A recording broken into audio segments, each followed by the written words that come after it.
Okay, Mr. Chapman.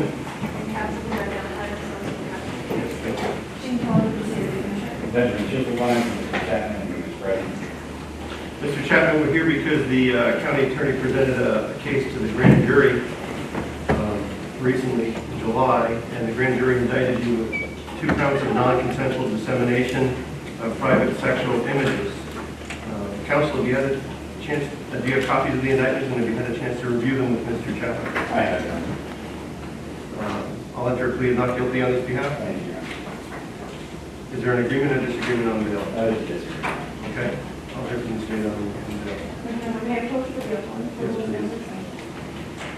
I did complete on both standard bail form, but also I did submit the domestic violence bail order towards applying to that just because of their relationship with the commission. I know nothing about this other than what's in the indictment. That's all that's in my file. I will share the relationship with CP, the victim, with that information.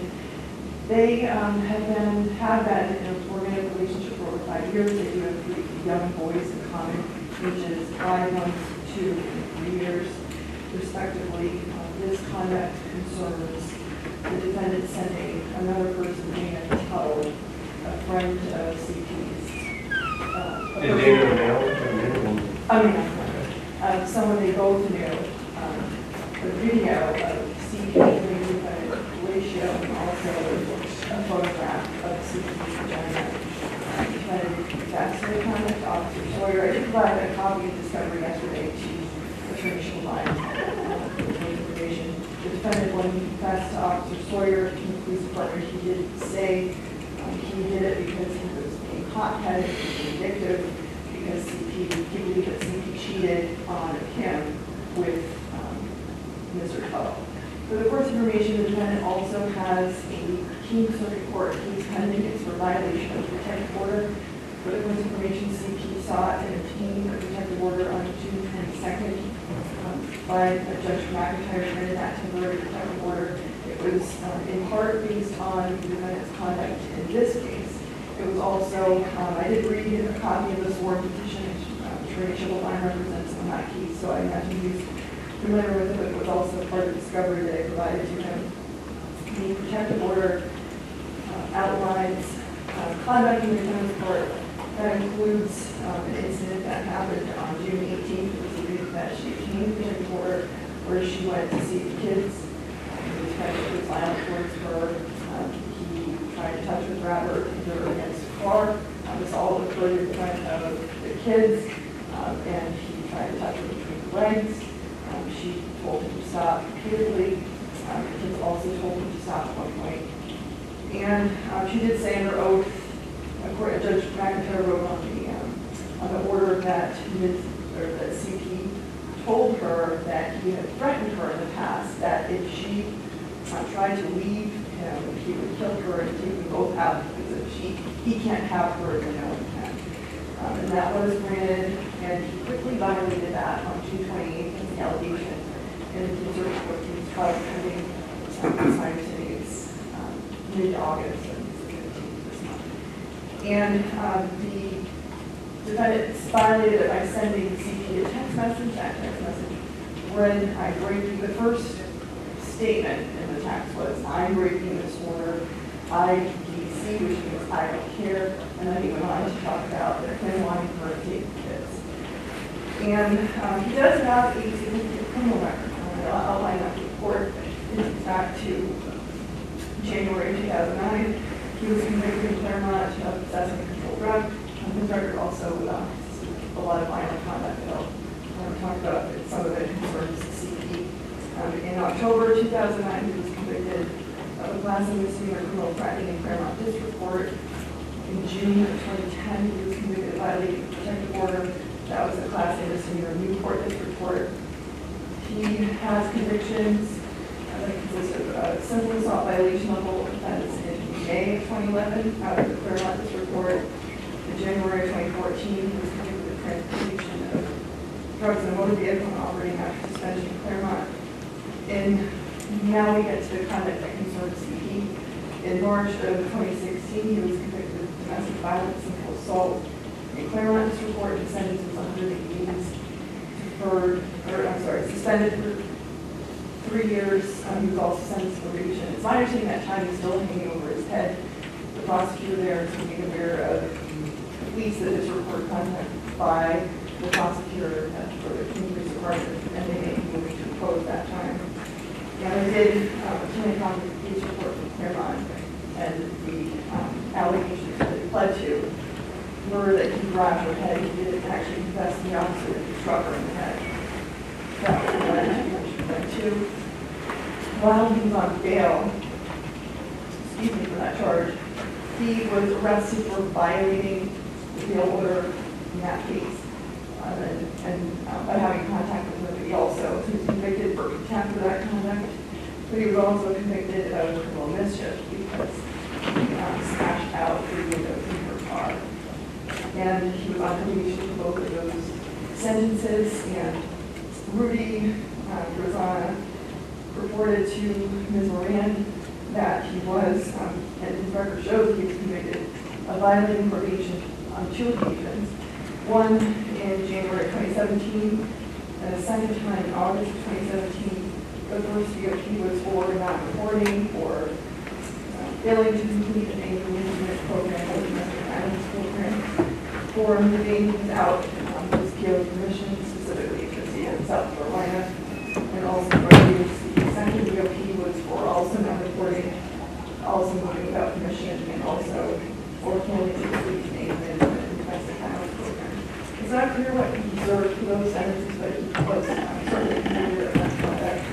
His probation term terminated in March of this year. He was no longer on probation.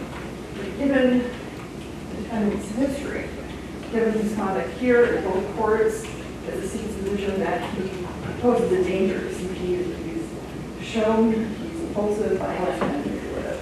Those are reasons the state's specifically seeking additional protections of the domestic violence bail order. If not, then the state would ask for regular standard bail order that would involve either the state would ask for 10,000 cash only bail, the state would ask for a condition of no contact with CP, that he not be within 300 feet of where she might be, that he live at 21 Street, Claremont, he's released, that he not travel outside of New Hampshire, that he execute a waiver of extradition and refrain from possessing a firearm, disruptive device, dangerous weapon, or ammunition, they refrain from using alcohol or controlled drugs. And for the court's information, his bail order in this report is $1,000 cash only. It was modified on July 3rd to permit his release on the ad. It's my understanding that he was recently released on the ad. And Ms. Blazek this morning did alert me, or I required her for how he's been doing on the application, that last week he had a positive testing post.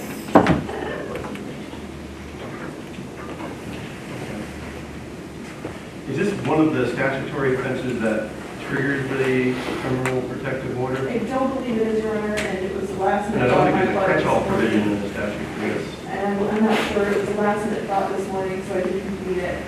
I did ask some other prosecutors' opinion, but I wasn't entirely sure, so I did submit it. Okay. All right, thank you. Thank you. All right, Attorney General.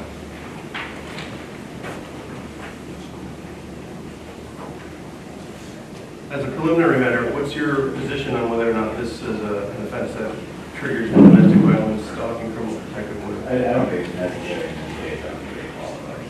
Okay. All right. There's not a domestic violence for it. Your Honor, I left the form blank. If Ms. Blazek is here, She is. my question would be, if the At court- least she was. Right. I don't think she's. She is. I wish she was. Yes. She is. I was intending to ask for personal recognizance. I'm not sure if him being charged with this crime affects his electronic monitoring, essentially risk assessment. But in any event, we're requesting that he remain released, and that either this court order that he be released on electronic monitoring, or just that he have personal recognizance bond in the circuit court as on electronic monitoring. As a condition, in any event, our request is that he be released on personal recognizance. Ms. Mr. Chapman is currently living with his grandparents at 21 High Street, apartment 1, Claremont. They are in court with him today. He has a job that he's starting on Monday. He's working 40 hours a week, as a sales associate at the ski shop in Claremont. And he does have a record, Your Honor, I'm not saying that he doesn't. His record has some evidence for the court to be concerned. I think electronic monitoring in this case alleviates that concern, especially his conduct while on electronic monitoring also alleviates that concern because they can monitor where he is and he's living in a different town. He's in an entirely different place. They do share children together. I do want to note about the state's allegations in the violation, about CP's allegations of the protective order. She filed the petition for protective order. She was not cross-examined at all. The court asked her questions. She did not show up at the final hearing. Mr. Chapman's chances to cross-examine her were essentially nullified by her absence. What this court has done in similar conditions when witnesses testified at bail hearings were later not subject to cross-examination. The court does not give much weight or any weight to the testimony and asks the court to apply the same standard here. Her allegations in the protective order were simply that they were ex parte allegations. Mr. Chapman did not have a chance to cross-examine her at all. She was not subject to cross-examination by anybody who was just questioned by the court. So that protective order was dismissed at the final hearing when she did not show up. Mr. Chapman is otherwise abided by his bail conditions with the circuit court. His presence here today indicates that he will show up. The new bail statute would prohibit the court from imposing a cash bail that he could not make. And it would detain him solely because he could not afford that cash bail. And it also prohibits the court from imposing cash bail where the court's concern is dangerousness. The conditions the court can impose are conditions like electronic monitoring or detention. Given the fact that he's been out on electronic monitoring for the past month, I don't think detention is necessary. His appearance today and his conduct on electronic monitoring should alleviate the court's concern. With respect to these charges, first, the protective order, the allegation out of circuit court that I represented on downstairs. That text message does start with him saying, I don't care if I break the order and if I go to jail because of this. And it follows Mr. Chapman saying, please get your house, basically your home, in order. So the DCYF will let the kids come to your place because I'm tired of having the kids cry for their mother and not be able to help them. He's telling her that she needs to try to make her home better so that she can be able to take care of her kids. It's not saying I don't want to deal with the kids anymore. It's him saying the kids need their mom. Please do what you can so that they can be with you. And that's it.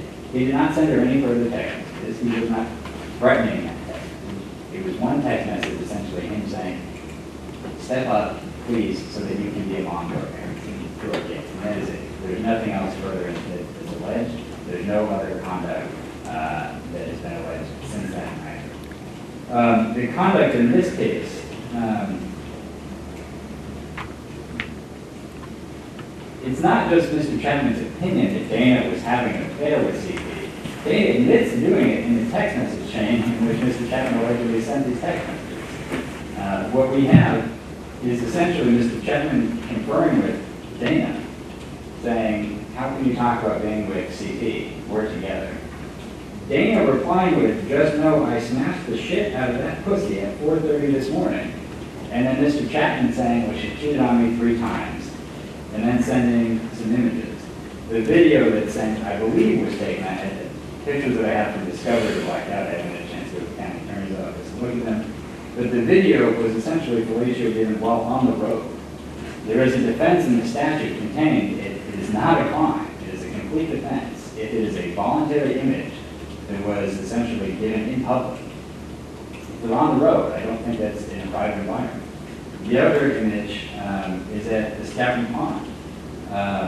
It is also a defense that this, not only if this occurs in private, but also at a commercial facility. I haven't had a chance to investigate whether that was where it was at this pond, whether it was considered a commercial facility or in public, but there's a chance that it might have been. The other thing that the statute requires is that Mr. Chapman's intent would have had to have been to harass, threaten, or coerce CP. What he's doing is responding to the person who is sleeping with his ex-wife after Mr. Chapman recently slept with him, saying, she's cheating on you too. And Mr. Chapman, when he talked to the police officers, said, they asked him, did you tell CP about sending this? He said, no. He had no intent of telling CP But as far as Mr. Chapman is concerned, he had no intention of having CP ever find out about this. And there's no way that that is considered him threatening, coercing, or harassing her. He was sending the message to somebody else, not to CP, without CP ever knowing. Dana, and just to make this a little bit more clear, Mr. Chapman had a relationship with CP first. They had broken up a few times. The most recent time, she started a relationship with Dana. Dana is admitting to having sex with her.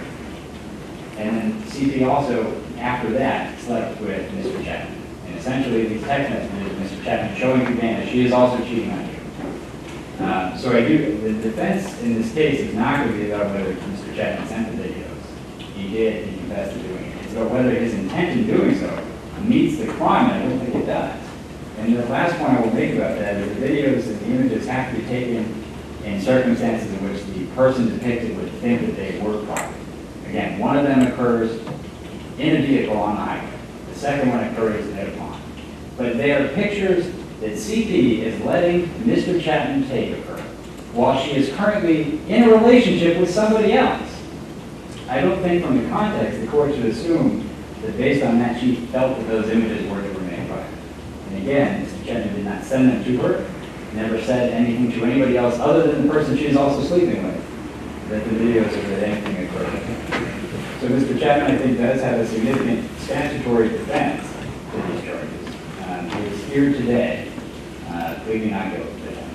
And I think that the court can set conditions that can ameliorate the court's concerns about behaviors and issues as well. Speaking I have a response to a few things. With regards to the final protective order hearing and the circuit court, I did speak with CP this past Friday in our office, and she indicated that she did want to make that final hearing. She reported that she called the court to say, I believe she said that one of the kids was sick, and she wanted to reschedule it. She didn't make the hearing, it was dismissed. She filed a motion to reconsider, putting it back on the docket. It was denied. That's my understanding of what took place there. So she did, in fact, want to finalize the protective order. She was really able to do that, and that's unfortunate. The other response concerns the text message that was sent in violation of the protective order that's pending in circuit court. The first statement that he knew there was a protective order and he was there, that's threatening. That's essentially saying, a piece of paper isn't going to protect you. And he violated it. And finally, it's my understanding that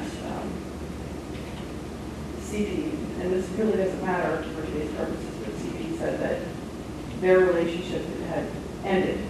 They were essentially separated before she had any sort of romantic relationship with her fellow. I don't think that's concern for today, but that's my understanding of what occurred. And I dispute that, and I disagree that those images were taken in a public place, even if it was inside a vehicle, which I don't have that information for today. I will certainly look into that, but I don't think that's the defense.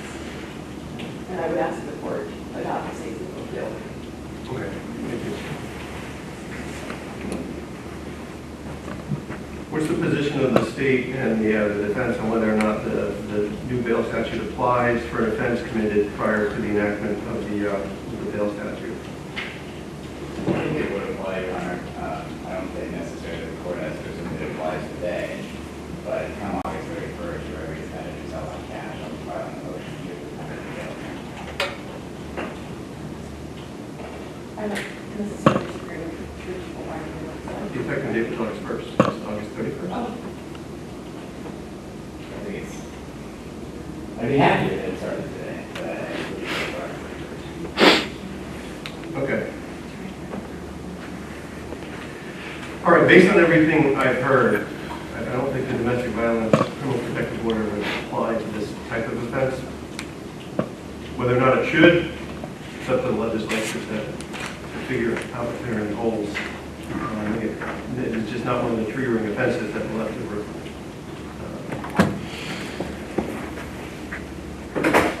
When we have to enter it, that we'll accept it and have it. So I'm going to use the normal mail order.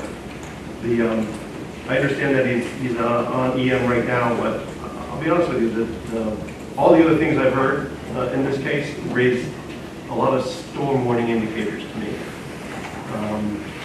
There's one way to look at the text message, which is clear violation of a bail order or someone charged with a crime that you can go to jail for. Okay, try to get your house in order so that it's an easy way to take the kids back, or try and control her. And I think that type of behavior, coupled with a history of domestic violence against her, really causes me great concern about the safety of the victim in this case. And the fact that he violated the bail order without really caring about the results causes me. It wasn't a bail order. I'm sorry, a protective order, an order issued by a judge as opposed to a bail commissioner. It's probably a little worse. I think that is something that's another indicator. I understand the defense argument about the statutory defenses, and I understand your argument about his subjective intent. That's one way to look at this. Of course, there's no evidence about what that is. He hasn't testified. But I just find it hard to believe that his subjective intent would have been to help out the guy that his wife was having an affair with and not get back to her. So I'm not really giving that argument much credibility in my assessment. I think that more likely that it was more intended to exert more control over her, to kind of get back at her. Obviously, it's a kind of heat of passion. He was upset. I get that.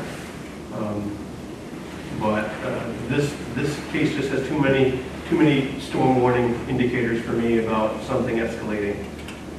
And I think even if the new statute were to apply, I'll look at that again on order of detention. So I'm adopting the state's recommendation on $10,000 cash on bail, with the condition that he not have any contact or go within 300 feet of where CP may be. If he is released, he has to live at 21 High Street in Claremont. Can't travel outside of New Hampshire, must execute a waiver of extradition. Can't possess a firearm, destructive device, dangerous weapon, or ammunition, and can't use alcohol or drugs as defined by New Hampshire law.